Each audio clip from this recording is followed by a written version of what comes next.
ਸ਼ਾਇਦ ਮੈਂ ਕਹਾਂ ਉਹਦੇ ਕੋਲ ਸੀ ਮੈਂ ਉਹਨੇ ਉਹਦਾ ਕਮਰਾ ਦਿਖਾ ਲਿਆ ਹੈ ਨੀ ਇਹ ਅੱਛੀ ਨੋਰਵੀਜਨ ਲੱਕੜੀ ਉਹਨੇ ਕਿਆ ਰਹਿਣਾ ਤਾਂ ਬਹਿ ਜਾ ਜਿੱਥੇ ਵੀ ਤੇਰੀ ਮਰਜ਼ੀ ਮੈਂ ਆਲੇ ਦੁਆਲੇ ਦੇਖਿਆ ਕੋਈ ਉੱਥੇ ਕੁਰਸੀ ਨਹੀਂ ਸੀ ਮੈਂ ਦੂਈ ਤੇ ਬਹਿ ਗਿਆ ਸਮਾਂ ਸੋਚ ਕੇ ਉਹਦੀ ਸ਼ਰਾਬ ਪੀ ਕੇ ਅਸੀਂ 2 ਵਜੇ ਤੱਕ ਗੱਲਾਂ ਕੀਤੀਆਂ ਫੇ ਉਹਨੇ ਕਿਹਾ ਸੌਣ ਦਾ ਸਮਾਂ ਹੋ ਗਿਆ Ramón Lobo, buenos días. Muy buenos días, ¿qué tal? Oye, esto pasa siempre y lo hemos hablado mucho, pero yo creo que ahora más que nunca, ¿no tienes la impresión de que con tanta política cada vez prestamos menos atención a lo que pasa afuera y que la sección de internacional de cualquier periódico ocupa menos páginas que nunca? Sí, yo tengo una sensación de que la política española está ocupando, bueno, además ni siquiera es la política, es una especie de política corrupta, política en B, y no hablamos realmente de lo que importa a los ciudadanos, y ya de fuera no hablamos casi nada. Pero no solamente de lo que importa, sino también de cuestiones que pueden afectarnos de manera lejana, pero de manera directa, como por ejemplo la carrera electoral americana, de la que apenas hablamos, o la que apenas se habla en España. Hoy tenemos elecciones en Rusia, tenemos menos de 2 meses elecciones en Estados Unidos, está Hillary Clinton. ¿Has visto lo que le ha pasado a Hillary, por cierto? Sí, tuvo un desmayo. Un desmayo, pero un vídeo muy doloroso, porque se ve que la mujer está a punto de desmayarse y los guardaespaldas la sujetan. Sí, tuvo un problema también de salud cuando era secretaria de Estado, con un coágulo, y parece ser que este es el gran debate de que Trump está utilizando de una forma sucia como todo, pero es más importante que Hillary tenga un desmayo a que el candidato republicano esté completamente loco. Sí, o que Hillary muestre públicamente cuáles son sus historiales médicos, a que Trump muestre públicamente cuáles son sus historiales fiscales, que es algo que no quiere hacer. No sé, yo estoy preocupado porque creo que nos pasa un poco con el Brexit y como pasó aquí en las elecciones últimas, nos movemos en unos ambientes tuiteros y de amigos donde pensamos todos muy parecidos, pero si hablas con el de Dakota del Norte, creo que no deberíamos descartar una sorpresa en Estados Unidos. Por cierto, Trump sí que ha publicado su historial médico, parece que está limpio, injertos capilares no aparece ninguno, o sea, que es más difícil de explicar lo que ocurre por ahí arriba. Se lo ha hecho un amigo. Exacto, empezamos. Vamos.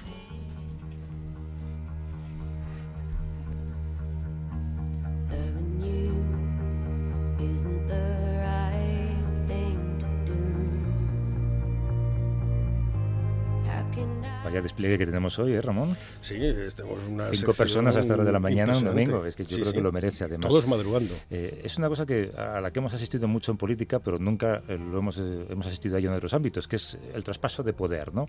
En política, cuando llegan los nuevos, se dedican a abrir los cajones que los otros han dejado vacíos y a encontrar cosas. En este caso vamos a hablar de un traspaso de poder mucho más moderado y además de alguien que ha participado con nosotros en esta sección en varias ocasiones. ¿Nos lo presentas? Sí, tenemos al presidente saliente de Médicos Sin Fronteras, Bastos, y al presidente entrante de Médicos Sin Fronteras, que es una de las organizaciones más importantes que hay de emergencia médica, sin duda la que más, de la que hemos hablado mucho, de la que tiramos mucho y de la que esperamos seguir tirando mucho. Y los últimos veces que hemos hablado sobre que os habéis convertido también un poco en objetivo militar cada vez más, igual que los periodistas, ¿no? Son José Antonio Bastos y David Noguera, y os agradezco mucho esta visita. ¿Qué tal estáis? Muy bien, gracias por invitarnos. Y también, perdón, déjame saludar a otro amigo nuestro y vuestro, también colaborador de este programa, que sabe mucho de la labor que vosotros hacéis, que es Bru Rovira. ¿Cómo estás, Bru? Buenos días, muy bien. Queríamos saber un poco cómo se marcha uno de un cargo que te ha tenido que dar muchas satisfacciones. Pues la verdad es que es difícil, cuesta digerir y aceptar esta norma de la casa de que nadie en ningún cargo de responsabilidad, alta responsabilidad, se queda más de 6 años. Es muy sano para la institución, para la organización. Tengo que decir que las 2 semanas y pico que llevo trabajando con David el traspaso estoy cada vez más relajado y más contento porque esto va a seguir yendo por muy buenas manos. Y como insiste David en contar, y espero que nos cuente la historia de Messi, en algún momento el presidente no es ni mucho menos lo más importante de Médicos Sin Fronteras. Lo más importante sucede en lugares muy remotos y entonces al final no es tan grave ni tan importante. ¿Cómo va ese traspaso de poder, David? Una mezcla de sensaciones, ¿no? Por un lado, pues contento, satisfecho, ilusionado, y también pues un punto abrumado por la responsabilidad, ¿no? Es verdad que, como menciona José, insistimos, esta no es una organización de hiperliderazgos, el barco tiene un rumbo marcado, con lo cual el cambio de presidente puede sonar importante, pero ciertamente no es lo más importante. Bru, tú has viajado con ellos muchas veces, de hecho has retratado un poco esos viajes, esas vidas en algún libro que publicaste no hace mucho. A mí me gustaría que esto fuera una conversación entre vosotros cuatro, en la que yo y el resto de la audiencia demos un paso atrás y os escuchemos. De hecho me voy con David, estamos ya haciendo la maleta porque nos vamos en octubre a Jordania, porque vamos a hacer una reedición del libro, ¿no? El libro es un libro que tiene unos años y se ve que cómo ha cambiado completamente la organización y el mundo. Vidas sin fronteras se llama el Sí. libro, ¿no? Pero yo creo que quizás esto es lo que nos deberían explicar un poco, ¿no? Porque veo que José Antonio empezó en el 91 en la frontera turco-iraquí y hoy tenemos un mundo que está completamente cambiante, ¿no? ¿Qué mundo cogiste tú en el 90 y qué mundo dejas hoy? Bueno, ¿y qué mundo cogí yo en el 2010 cuando empecé a ser presidente y cuál dejo hoy con solo 6 años de diferencia? Que han pasado muchísimas cosas. No es que el pasado fuera maravilloso y todo funcionara y de repente todo se ha colapsado. Nos han atacado hospitales siempre, las autoridades y los líderes políticos de los países más bien intencionados del mundo nos la han jugado a nosotros y a las poblaciones a las que asistimos en muchas ocasiones. Los principios éticos y legales de asilo y refugio, de derechos humanos, sabemos que son regularmente traicionados en el mundo en los últimos 150 años de historia o más. Pero lo que ha pasado últimamente es muchísimo más. Yo creo que es una secuencia. Para mí el primer aldabonazo, el primer choque, algunos dicen que la respuesta del mundo al terremoto de Haití ya fue algo preocupante. Yo no me parece una respuesta enorme y creo que la respuesta a las catástrofes naturales el mundo todavía se organiza bien. Lo que sucedió en el 2014 con la epidemia de ébola fue decir, pero ¿cómo es posible que decenas de miles de africanos muriendo de muerte atroz y descomponiendo unos países como si estuvieran en guerra? El efecto de la epidemia fue no atraigan ningún esfuerzo oficial de compromiso y solidaridad del mundo hasta que no salpica a los países occidentales y entonces es una cuestión de defensa y de seguridad nuestra. Primera llamada de atención, ¿qué pasa? ¿Qué está pasando aquí? Porque esto es muy grave. 2015, que es solo hace un año, primero en verano, la llegada de refugiados y emigrantes a Europa, que iba poco a poco mal encajada, aumenta vertiginosamente el número de gente que quiere llegar y aumenta vertiginosamente el puñetazo en la cara de Europa a los que quieren llegar. Dices, pero esto ¿cómo es posible? Y muy seguido, en el otoño del 2015, la aviación norteamericana nos bombardea selectiva, precisa, insistentemente, durante 1 hora, 5 pasadas, no es un bombardeo casual, un hospital en el norte de Afganistán. Esto es el ataque más violento que ha tenido Médicos Sin Fronteras en su historia. Si quitamos los muertos durante el genocidio en Ruanda, que fueron parte de la dinámica del genocidio, asesinando a 14 compañeros nuestros, otros 15 pacientes muertos en el ataque, algo completamente inesperado e inusitado, y a partir de ahí miramos hacia atrás y nos damos cuenta que en Siria esto viene pasando de antes, y luego Yemen, Ucrania, Sudán, decimos, ¿qué está sucediendo? No son ataques de grupos rebeldes, son ejércitos regulares de países occidentales o el ejército regular sirio o el ruso atacando hospitales de una manera permitida con maquinaria militar sofisticada, armamento pesado. No es una granada de mano, es misiles, artillería pesada o aviación. Esto es, o sea, han pasado cosas muy rápidas, muy últimamente, para decir dónde vamos, ¿no? No es el desinterés de la comunidad internacional en los refugiados, es que el plan europeo de financiar a Eritrea, Somalia, Sudán, otros países para que no salgan de allí es 180 grados lo contrario del espíritu del asilo y refugio. ¿Qué está pasando en el mundo, no? Y David, tú, en los 6 años que te esperan, ¿cómo crees que, no ya de cómo va a cambiar, sino cuáles son los retos que tú crees que van a ser prioritarios? La verdad es que partimos de la situación que ha descrito José Antonio, ¿no? de un Médicos Sin Fronteras completamente sobrepasado por la magnitud y la cantidad de crisis a la que estamos expuestos. Y la verdad es que pues, la sensación de que la máquina va a todo vapor, nos sale el vapor por las costuras, ¿no? Realmente estamos al límite de nuestra capacidad haciendo esfuerzos extras y creo que no creo que estemos en una posición para escoger. Creo que simplemente nos va a tocar intentar responder de la mejor forma posible a este tipo de situaciones. Lo que nos preocupa es que la tendencia persista y que cada vez tengamos la sensación de estar más y más solos, de que no hay más actores y que el desinterés o directamente una actitud de pasotismo o de negación de actores, o hostilidad incluso de actores internacionales con que sí que tienen capacidad de cambiar las cosas, pues sigan esa deriva. ¿La crisis os ha hecho efecto en cuanto a donaciones particulares o la gente sigue respondiendo? En paralelo, desde las muestras de solidaridad de las sociedades civiles europeas a la llegada de refugiados, que han sido muy impresionantes, muy ensombrecidas por a las agresiones neonazis o los discursos populistas islamófobos, pero ha habido una oleada de solidaridad importante en Europa. En España, Médicos Sin Fronteras del 2010 al 2016 ha crecido cada año un 10% en números de personas que nos quieren apoyar y que activamente se comprometen a hacer esfuerzo en su vida cotidiana para que podamos hacer estos despliegues de solidaridad médica en el mundo. En este mundo oscuro, una prueba de que existen muchos centenares de miles de personas bien intencionadas, solidarias, que quieren hacer por otros seres en el mundo, que no todo es oscuro, y la sociedad española, con lo que hemos pasado, pues merece muchísimo respeto y un crédito importante por este esfuerzo. Yo cuando os conocí, creo que a ti te conocí en Bamako, ¿no? En la frontera de Ruanda. Me acuerdo que íbamos en aquella época en chanclas y nos íbamos a tomar el café al mercado. Hoy vosotros estáis cerrados en las casas y encima casi cerrados. Ha cambiado mucho la seguridad, pero encima cuando os bombardean, por ejemplo en Kunduz, si se lee el informe del bombardeo, vosotros habéis dado incluso las coordenadas por el GPS a los ejércitos. Por supuesto. Y a pesar de estos bombardean, ¿no? Sí. No, la pregunta es, ¿qué está pasando con el derecho penal internacional en las guerras?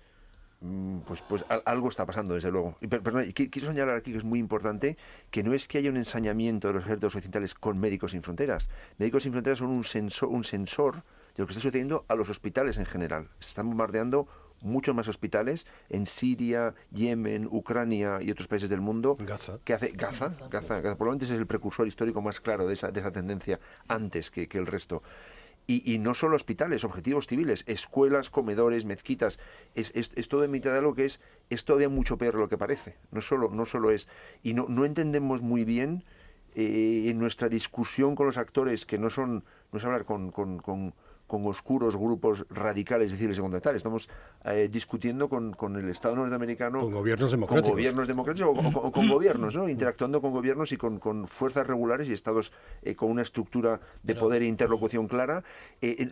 O son errores en esta maquinaria de una guerra, de unas normas de la guerra mucho más sucia, con mucho más desentendimiento por el daño colateral a civiles. Se están llevando por delante muchos más hospitales sin querer, pero ahí, o es lo que más miedo nos da, y lo que nos parece que es lo más probable, un paso más allá en la dinámica de los esfuerzos terribles y dramáticos de Occidente, de la relación de pánico a las agresiones radicales islámicas en este momento, del contraterrorismo.